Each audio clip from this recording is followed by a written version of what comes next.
Hi everyone! In this short tutorial, I will demonstrate how to easily create a seamless audio loop from the effect we want to use in our game. Let's get started.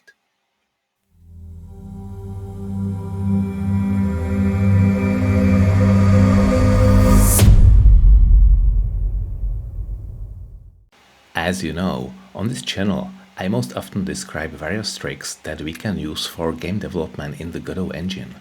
Today's tip will be also related to Godot, even though we are primarily working with audio, which can be used in any game engine.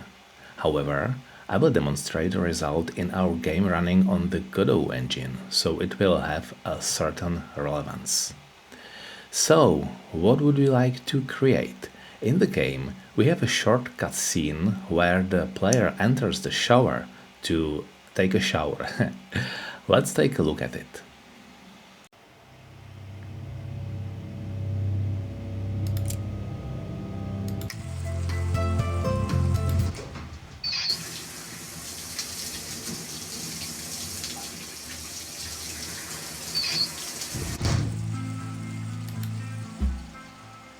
Okay, just a regular shower. What's so special about it? The special thing is that the scene is interactive, so it will only end when the player clicks with the mouse. In other words, we cannot know in advance how long the shower sound needs to be played, which means we have to play it in an infinite loop. However, this may not be entirely straightforward. Let's see why. So I took my recording device, turned on the shower in the bathroom and recorded a sound about 17 seconds long. Here is the result, which on its own is not very usable. Let's open it in Audacity, which is a great freeware application for all audio work that we will need for our game. You can download Audacity for free from the website audacityteam.org. So I will just double click to open it. Let's wait for it. And it should be coming any second now. Here it is. So this is our sound effect.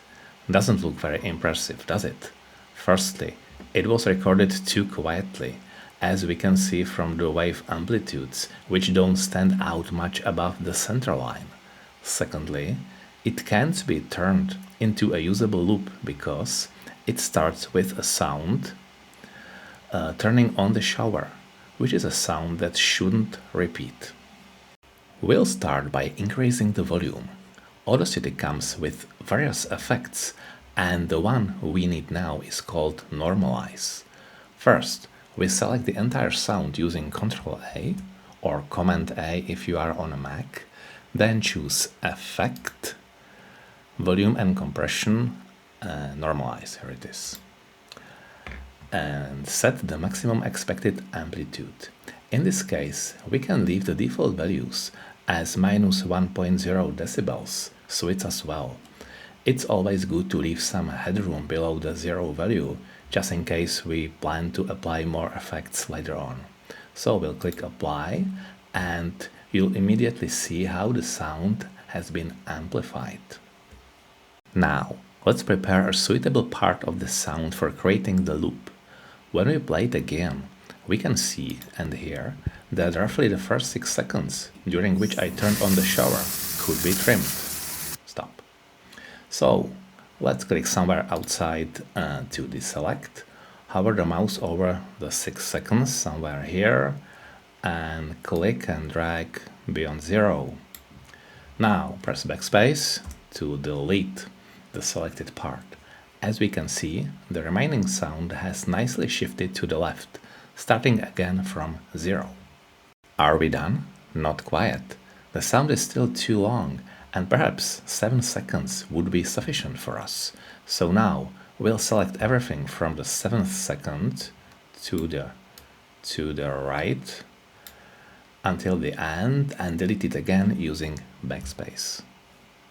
Let's see how this sound sounds in a loop. For that, we will use this toggle, Enable Looping. For Audacity to know which part of the sound we want to repeat, we need to set the looping region.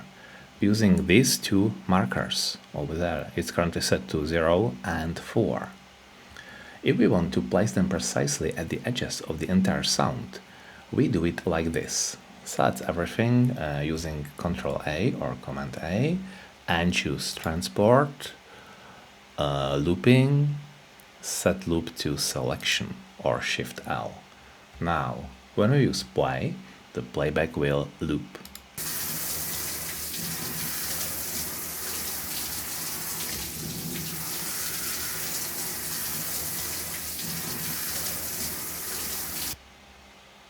Did you also hear a faint click between the end and the beginning of the loop? It might not be as noticeable with the sound of a shower, but if we were to process a less noisy sound similarly, we would hear the click much more clearly. This is because the end and the beginning of the wave do not seamlessly connect, which is understandable since we cut them more or less by estimation. We'll address this issue using the feature called Crossfade. So let's click away to deselect, Control and mouse wheel to zoom in a little bit. And now, Audacity includes a built-in effect called Crossfade Tracks. It should be right here. Fading Crossfade Tracks. Of course, I would have to select something first, but it allows us to blend waves using additional parameters. In this video, I'll use a similar method that is worth knowing, especially when working with a tool that doesn't directly support Crossfade. So first, we'll select a short part at the end of the sound. About 1 second should be enough. Let's do it. Okay, now we'll cut out this part using Ctrl X or Command X on Mac. Click outside the region and press Ctrl V or Command V on Mac to paste the cut part into a new track.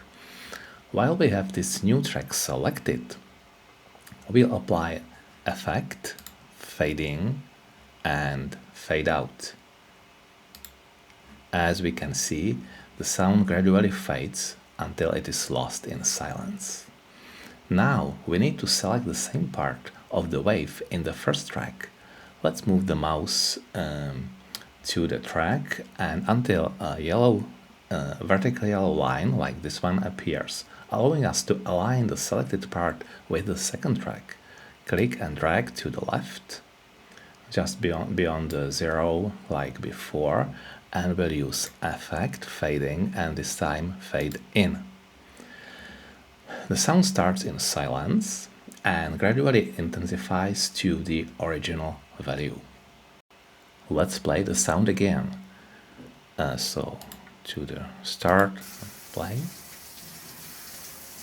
and we can verify that the click has disappeared from the loop during playback. Stop.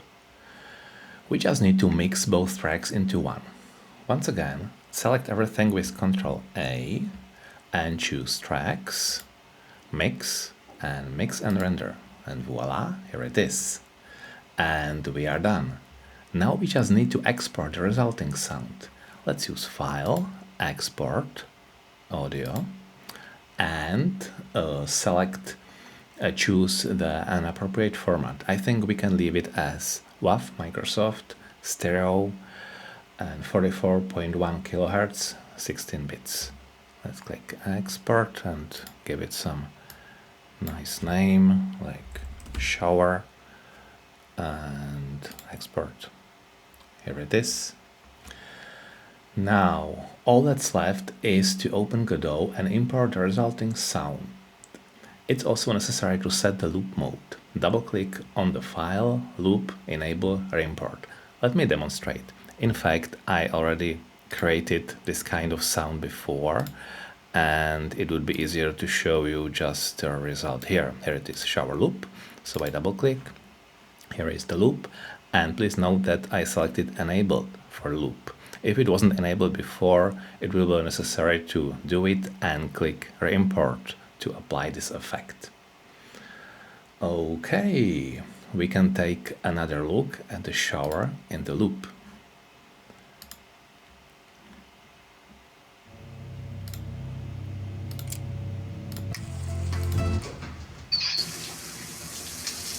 Now I will let it flow a little longer so we can see that loop is still working, and no matter how long we let it do this effect, the sound is still there and it's still looped.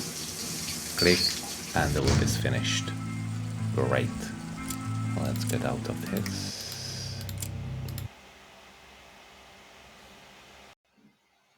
It's not always that easy, and in some cases it may take more time to find suitable parameters for a well-sounding crossfade. However, the principle is the same, and with a bit of practice, you'll surely learn how to create all the loops needed for your game. So, thank you for your attention, and I'll see you in the next video.